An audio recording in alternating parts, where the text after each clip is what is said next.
Shalom Bapak Ibu Saudara-saudara yang kasih Tuhan Yesus. Kembali kita bertemu dalam acara Rema Renungan Malam. Renungan malam ini saya beri judul Pendaki yang Menang. Bapak Ibu, G. Tulus Sudarto dalam buku Life Begins 24 mengatakan ada dua jenis karakter manusia. Yang pertama adalah pemenang dan yang kedua adalah pecundang. Seorang pemenang berusaha dan akan menemukan jawaban dalam setiap persoalan. Tetapi seorang pecundang senantiasa menemukan persoalan dalam setiap jawaban. Pecundang yang mudah patah arang lebih cenderung berfokus pada kelemahan-kelemahan yang ada pada dirinya daripada peluang-peluang yang ada. Sebaliknya seorang pemenang selalu melihat peluang di tengah-tengah kelemahan. Seorang pemenang akan berlomba sampai garis akhir. Ibarat mendaki gunung, manusia dapat dibedakan dalam 3 tipe. Tipe yang pertama adalah orang yang sangat mudah menyerah pada tahap awal dia sudah berhenti, atau disebut dengan quitter. Tipe ini gampang menyerah dan lebih suka berada dalam rasa aman dari segala persoalan. Tipe kedua adalah orang yang sampai setengah jalan tetapi berhenti dan tidak melanjutkan perjalanan, camper. Tipe ini sangat cepat puas. Ketiga adalah orang yang sampai pada titik tertinggi dari puncak gunung, disebutlah ini climber atau pendaki. Tipe inilah orang yang memilih untuk menunda rasa capek dan tidak gampang berpuas diri. Tipe ini adalah orang yang tidak mau mengalah, apalagi menyerah. Tidak dikalahkan oleh nyali yang ciut dan kepuasan semu. Ia adalah seorang pejuang yang tidak peduli pada keterbatasannya, misalnya kelelahan, ejekan orang, persediaan makanan yang menipis. Kepuasannya adalah puncak gunung dan untuk itu dia akan berjuang sekuat tenaga hingga sampai ke puncak dan menikmati keindahan. Berbicara tentang pemenang dan pendaki ini, saya mengajak kita untuk merenungkan firman Tuhan Matius 15 ayat 27. Kata perempuan itu, "Benar Tuhan, namun anjing itu makan remah-remah yang jatuh dari meja tuannya." Ayat ini adalah bagian akhir dari respon dan perjuangan seorang perempuan Kanaan untuk kesembuhan anaknya yang diberitakan dalam Matius 15 ayat 16 sampai ayat 21 sampai 28. Dikisahkan ketika Yesus menyingkir ke daerah Sidon, seorang perempuan Kanaan datang memohon belas kasihan Yesus. Anak perempuannya kerasukan setan dan sangat menderita. Perempuan itu merasakan penderitaan anaknya sebagai penderitaannya sendiri dan menghantarnya berjuang agar anaknya sembuh. Oleh karena itu, ia memberanikan diri datang memohon kepada Yesus. Awalnya dia dicuek Yesus. Yesus berjalan melewatinya tanpa menjawab, tetapi dia tidak menyerah. Para murid pun merasa terganggu karena si ibu itu terus-menerus berteriak mengikuti mereka meski Yesus tidak menjawabnya. Para murid meminta agar perempuan itu disuruh pergi saja. Apakah ia menyerah? Tidak. Fokusnya bukan pada para murid, tetapi pada Yesus sendiri.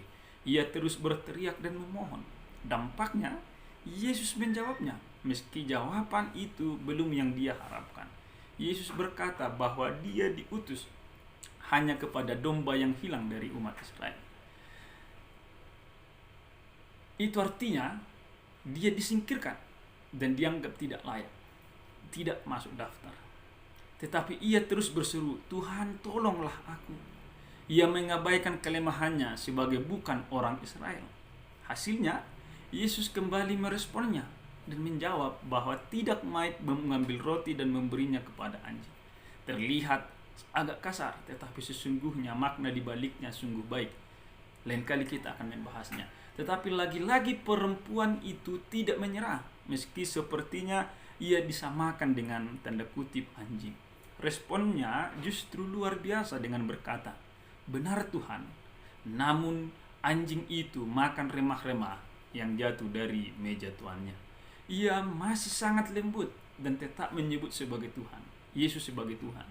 Ia mengaminkan perkataan Yesus tanpa tersinggung. Akhirnya, melihat iman dan ketangguhan ibu itu, Yesus menolongnya dan anaknya disembuhkan.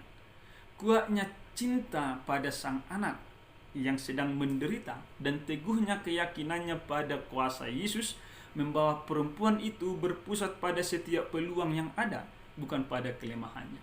Ia tidak menyerah meski dicueki, diusir pergi, dianggap mengganggu, dipandang tidak layak, tidak masuk daftar, disamakan dengan anjing dan lain sebagainya. Ia mengabaikan semuanya demi kesembuhan anaknya yang menjadi puncak gunung yang sedang ia daki. Ia memperolehnya dan menikmati betapa bahagianya menjadi seorang pemenang yang bisa memandang keindahan anugerah Tuhan di puncak tertinggi. Yesus menyembuhkan anaknya. Kondisi sulit karena COVID-19 ini memunculkan beragam gunung tinggi, gunung persoalan di hadapan kita yang harus kita daki, baik itu ekonomi, kesehatan, persekutuan, pengendalian diri, sikap sesama, dan lain-lain. Di tengah kondisi sulit ini tentu kita bisa belajar dari si ibu dalam kisah di atas untuk berjuang sampai ke puncak. Tidak mudah menyerah, tidak cepat puas, mampu melupakan keletihan dan cemoohan, mengabaikan berbagai kelemahan dan fokus pada peluang yang ada.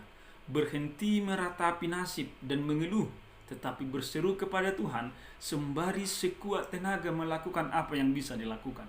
Sebagai seorang beriman, hendaknya kita seperti perempuan Kanaan yang tangguh itu. Kita diharapkan menjadi pendaki gunung sekaligus pemenang. Tidak menjadi pecundang yang gampang panik, mudah putus asa dan menyerah. Akhirnya, apakah dalam menghadapi situasi sulit hari ini Anda fokus pada kelemahan atau peluang yang Anda miliki? Apakah Anda lebih banyak mengeluh atau berjuang melakukan apa yang bisa Anda lakukan?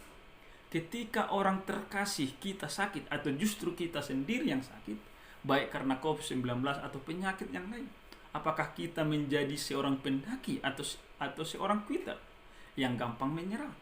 Ingatlah, seorang pendaki akan bernyanyi di puncak meski berpeluh tanpa mengeluh di sepanjang perjalanan. Bagi Anda yang sedang dirawat dan merawat yang sakit, milikilah cinta dan iman sebagai pendaki dan pemenang. Selamat mendaki dan menjadi pemenang dalam cinta dan iman kepada Tuhan. Selamat malam, selamat beristirahat. Tuhan memberkati kita kini dan di sini. Amin.